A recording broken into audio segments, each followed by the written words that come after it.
están? Yo soy Diego Ferro y bienvenidos a Jóvenes Pensantes. En el capítulo de hoy nos volveremos a enfocar en el tema de la despenalización del aborto hasta la semana 24.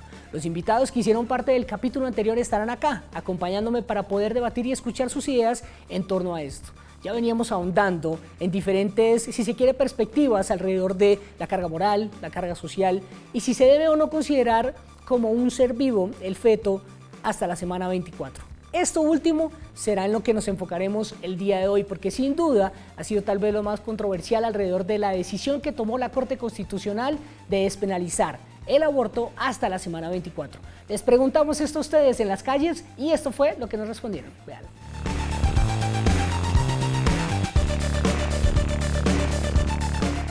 ¿Qué opinas de la decisión de la Corte Constitucional de despenalizar el aborto hasta la semana 24? Realmente no estoy de acuerdo, pero cada persona toma su decisión porque igual hay personas que igual abortan sin necesidad de que haya esta ley, lo han hecho yo creo que hasta de más tiempo.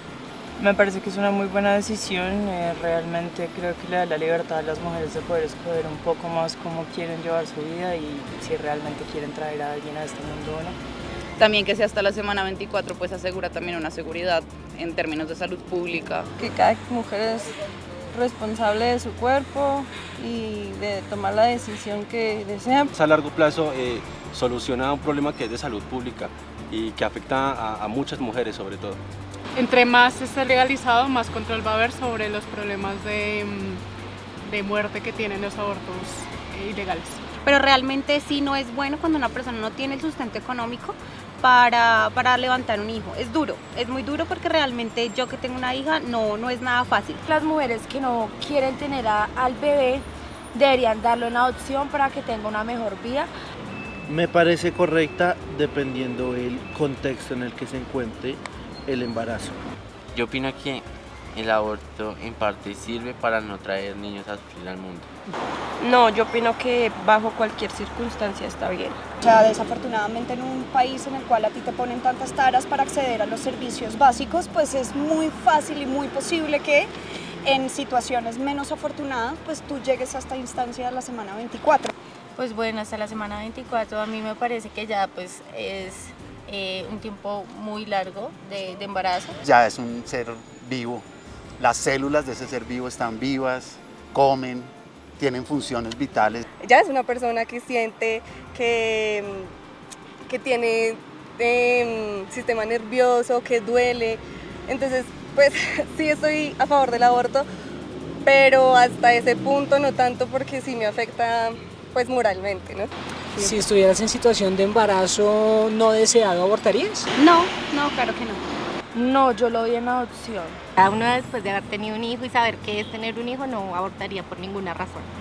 Sí, lo haría, sin pensarlo. Claro que sí. Sí, la verdad sí. Sí, pues dependiendo. Si tu pareja estuviera en situación de embarazo no deseado, ¿le aconsejarías que aborte o no? Claro, sí, totalmente. Yo creo que en parte esa decisión más que todo va en la mujer. Si llegó embarazada por una violación, estoy de acuerdo. Si el feto puede nacer con alguna malformación y va a tener una vida difícil, estoy de acuerdo. Pero el resto creo que estoy de acuerdo con ser responsable. Pero si fue deseado, pues que lo tenga.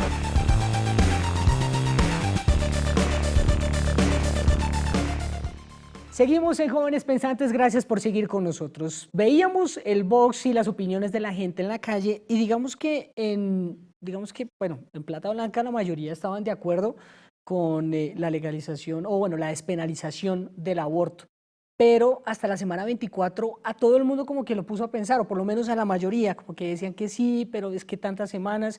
Entonces yo creo que sobre todo en este caso, doctor, es importante aterrizar el tema porque ha sido algo que no solamente en redes sociales, sino también, en la calle, la gente lo ha discutido y se frena, ¿no? El tema de la semana 24, ¿cómo lo ve? El tema de la semana 24 está muy mediado por el alcance que ha tenido la sentencia IVE, ¿no? Tenemos que decir que a pesar de que ya llevamos más de 15 años de la sentencia, las barreras de acceso a los servicios de interrupción voluntaria del embarazo continúan. Esto que nos decía María del Rosario está en la norma, ¿no? O sea, la Corte Constitucional ha hecho 17 fallos aclarando cada uno de los postulados y reconociendo los derechos de las mujeres, porque los bebecitos en formación, una vez un médico, por ejemplo, presenta objeción de conciencia, no quedan congelados, sino que siguen creciendo, y justamente esa lógica de las 24 semanas está relacionada con esto.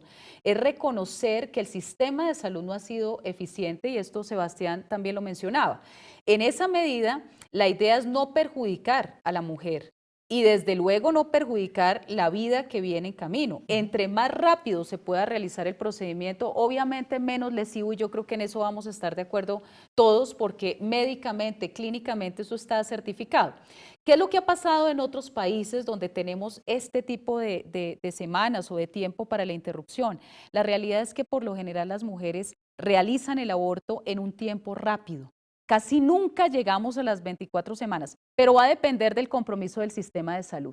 Y por eso es muy importante comprender aquí el llamado que creo que hemos hecho todos, el fortalecimiento del sistema de salud colombiano, retirar las barreras de acceso, no solamente para la interrupción voluntaria del embarazo, para la educación sexual, para el acompañamiento a las familias, para el acceso a los métodos de planificación familiar. Y aquí tenemos que decir que hay unas diferencias muy grandes entre lo que pasa en las ciudades o capitales de departamento y lo que ocurre en las zonas rurales. Es muy diferente la realidad de nuestras mujeres campesinas, es muy diferente la realidad de nuestras mujeres indígenas, afrocolombianas. Esas inequidades, esas diferencias cuestan muchísimo y cuestan la vida, y generan una carga de enfermedad de largo plazo que tenemos que soportar y que tiene un costo para el sistema de salud colombiano. Entonces en esto tenemos que pues llamarnos, digamos, a la sensatez y sobre todo entender mucho mejor qué es lo que está en juego, y es la salud y la vida de las mujeres. Estábamos hablando de la semana 24 y habíamos quedado en punta, Sebastián, porque vos mencionabas algo que precisamente queríamos tocar, y es qué países se han involucrado también desde este punto de vista, por lo menos a revisar científicamente desde cuándo podemos estar completamente seguros si el feto está bien o no está bien, y desde cuándo la comunidad científica también lo considera. La Asociación Médica Británica dice que las afecciones del feto a veces se detectan después de las 20 semanas. Y algunos hospitales exploran posibles anomalías del feto hasta la semana 22, cuando el desarrollo de los órganos permite precisamente que se haga un examen detallado.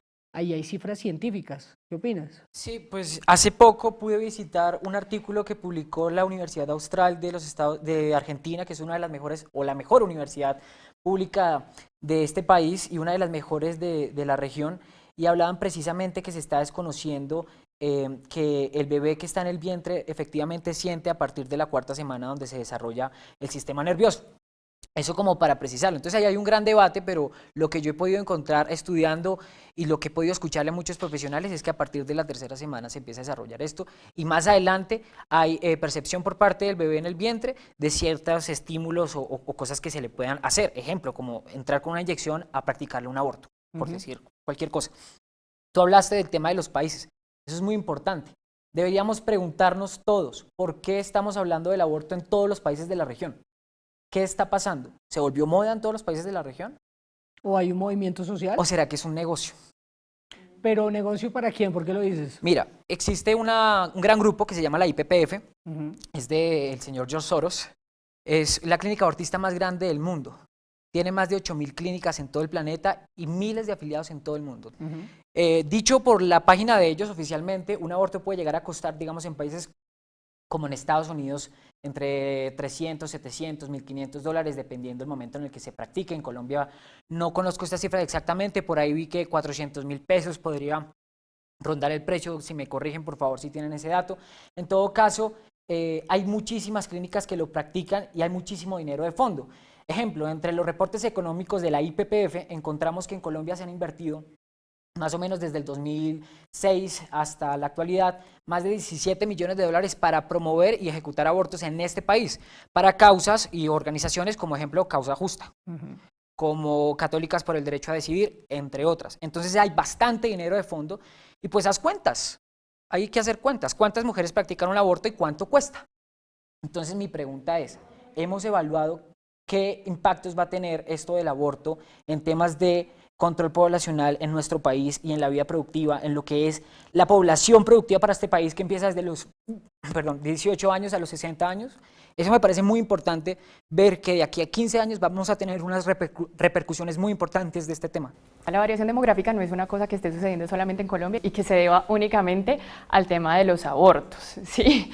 Se debe a una variación mundial en términos demográficos de envejecimiento, que en efecto requiere unas políticas de promoción de la natalidad, está bien. Y yo creo que en eso podría no haber ningún debate en términos de la preservación de la especie humana, ¿sí? Pero la cuestión es precisamente que la promoción de la natalidad o la natalidad se haga en condiciones deseadas y a partir de la decisión de la mujer. Y es por eso siempre hemos dicho, la maternidad será deseada o no será. Y yo la verdad creo que más allá del tema del aborto, insisto que no creo que sea el problema central en términos de la variación demográfica, sino que creo que hay otro tipo de decisiones culturales también, mujeres que aún ya teniendo hijos, yo también tengo un hijo y seguramente no vamos a tener más hijos y decidí no tener más hijos y yo creo que está bien, hace parte precisamente de los momentos históricos en los que vamos tomando unas decisiones enmarcadas culturalmente. Lo segundo que me parece también importante es que yo creo que aquí nosotros hemos sido bastante insistentes, nosotras hemos sido bastante insistentes en que en efecto hay que generar unas condiciones antes que eviten que el aborto sea el punto de llegada. Eso todas creo que lo reconocemos. Nadie ha dicho que lo deseado es seguir promoviendo los abortos. Por el contrario, lo que hemos dicho es ampliemos entonces los mecanismos de educación, la garantía plena de los derechos sexuales y reproductivos, miremos cuáles son las variables del conflicto armado que además han generado mayor cantidad de abortos, de embarazos en adolescentes y en mujeres más jóvenes, que además son embarazos no deseados, y todo este tipo de cosas seguramente nos llevarán a unas tasas, a no tener que llegar a estas tasas escalofriantes, escandalosas, gracias, escandalosas de abortos como los que tenemos en el país. Y no es que se quiera convertir en un negocio, el negocio ya existe, o sea, evidentemente los abortos en condiciones clandestinas están promovidos en muchos casos en los clandestinos, evidentemente, son promovidos por centros que tienen de fondo un afán de lucro. Por eso nosotras hemos dicho, regulándolo en términos del sistema de salud como una garantía plena. Claro, este sistema de salud es un poco mercantil, pero de alguna u otra manera disminuye, o sea, ahí el problema no es del negocio del aborto, sino es el problema del negocio del conjunto del sistema de salud, pero esa es otra discusión, pero en últimas no se trata de cuál es el negocio en el que se quiere convertir el aborto. El aborto ya es un negocio y precisamente por eso hay que regularlo de maneras diferenciadas. Bueno, María del Rosario, Sebastián mencionaba diferentes coyunturas que deberían las instituciones, los gobiernos, el Estado, si se quiere, mejorar precisamente para que no se presenten estos casos y en donde las mujeres por lo menos puedan llegar a tener una solución distinta, pero la realidad es muy distinta. Es decir, lo que está sucediendo en el país es muy distinto a lo que precisamente nos gustaría que fuera el país. Y desafortunadamente estas soluciones o estas respuestas que se podrían llegar a dar van a tardar, porque esto atraviesa no solamente nuestro tejido social, sino nuestro tejido económico y también lo que tenemos como recursos, no solamente en las ciudades, que ya lo mencionaba, sino también en la zona rural. ¿Qué solución? Entonces eso podemos va muy ver. de la mano de ese famoso eslogan feminista que dice la maternidad será deseada o no será. Y yo me pregunto desde cuándo el derecho a la vida tiene excepciones, desde cuándo el derecho a la vida depende de un deseo de una madre o no, porque si partimos de ese eslogan, la maternidad será deseada o no será, el día de mañana van a terminar legalizando eventos como que una madre decida matar a su hijo ya por fuera del vientre materno, sencillamente porque amaneció con el deseo de que en realidad en ese momento ya no tiene el deseo de tener a su hijo. Por lo tanto, se va a extender este asesinato ya no solamente en el vientre materno, que ya es preocupante, sino también por fuera del vientre materno. Ahora, con respecto a las situaciones graves de pobreza que además atraviesan muchos niños en todas las regiones del país, que por supuesto es el Estado el que tiene que entrar a solucionar estos temas. La solución a la pobreza no es matar los pobres, sino al contrario, crear riqueza. Por lo tanto, lo que hace el Estado es no dar las soluciones a los problemas, sino que se está yendo por el lado fácil, es decir, matemos a los pobres, pero no vamos a solucionarles los niveles de pobreza. Lo que debemos hacer es exigirle al Estado que mejore la calidad de vida de los ciudadanos. ¿Cómo se genera eso? Además, primero, teniendo políticas públicas focalizadas en la familia. No hay nada mejor en lo que pueda invertir un Estado que en las familias, porque de allí surgen los ciudadanos del mañana. Bueno, algunos datos de la Fiscalía General de la Nación. Ellos hablan que cerca del 34% de las mujeres y niñas que fueron investigadas penalmente por abortos entre el 98 y el 2019 se desempeñaban como trabajadoras del hogar.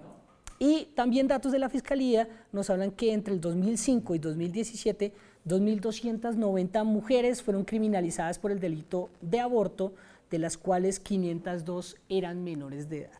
Lucía, ¿qué decirle a quienes creen que la penalización sigue siendo una opción, que realmente deben ver otra perspectiva?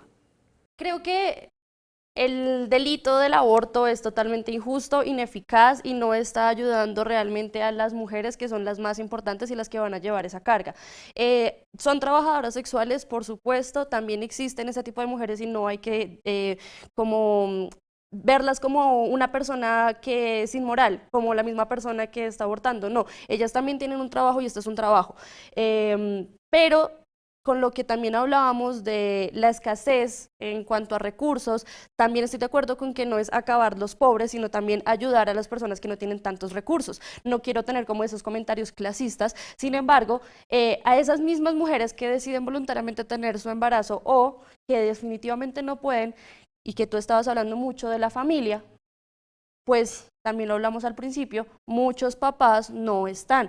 Entonces, si nos basamos en un modelo de familia totalmente tradicional, que no es el común ni en Colombia ni en la región, en Latinoamérica, donde las mamás son las únicas que están solas con sus hijos, ¿qué va a pasar con ellas también cuando realmente deciden tener su bebé, pero tienen que salir a trabajar? Entonces, ¿qué va a pasar con ese niño? ¿Qué va a suceder con todo lo que tiene que ver con una crianza respetuosa? Yo estoy aquí, yo soy mamá, pero yo tuve que dejar a mi hija sola y afortunadamente tengo el apoyo del papá. Pero si yo no tuviera el apoyo del papá, yo no puedo traer a mi hija a este escenario y yo no puedo tener, yo como mujer tengo que perder las oportunidades laborales, tengo que perder oportunidades también académicas y de estudio, y ahí es donde hablamos de los proyectos de vida. La penalización lo que está haciendo es generando miedo en las mujeres que dicen, yo acabo de quedar embarazada, no tengo todo este cúmulo de privilegios para poder tener una maternidad deseada y una maternidad total, entonces quiero abortar, pero no puedo porque existe una pena en el Código Penal y por esta pena yo no soy capaz de hacerlo. Y si luego vamos entonces a la salud, ¿no? Entonces allá está también el médico que ejerce objeción de conciencia o que te dice, no, yo no lo quiero, usted no puede hacer eso porque eso es ilegal. Entonces la mujer es la que está cargando con la pena de algo que no quiere. El delito del aborto no está hecho para disminuir el aborto. De hecho, dentro de lo que se conoce la prevención general en el derecho penal, digamos, tiene un efecto psicológico para buscar la disminución de los delitos, pero en sí los tipos penales no están para lograr la disminución de los delitos, sino para aplicar justicia. Para aplicar justicia frente a un bebé que ha sido asesinado injustamente por su propia madre, que es aún un hecho aún mucho más terrible. Y segundo, quisiera recalcar rápidamente, importante, cómo 9 magistrados están decidiendo por 50 millones de colombianos.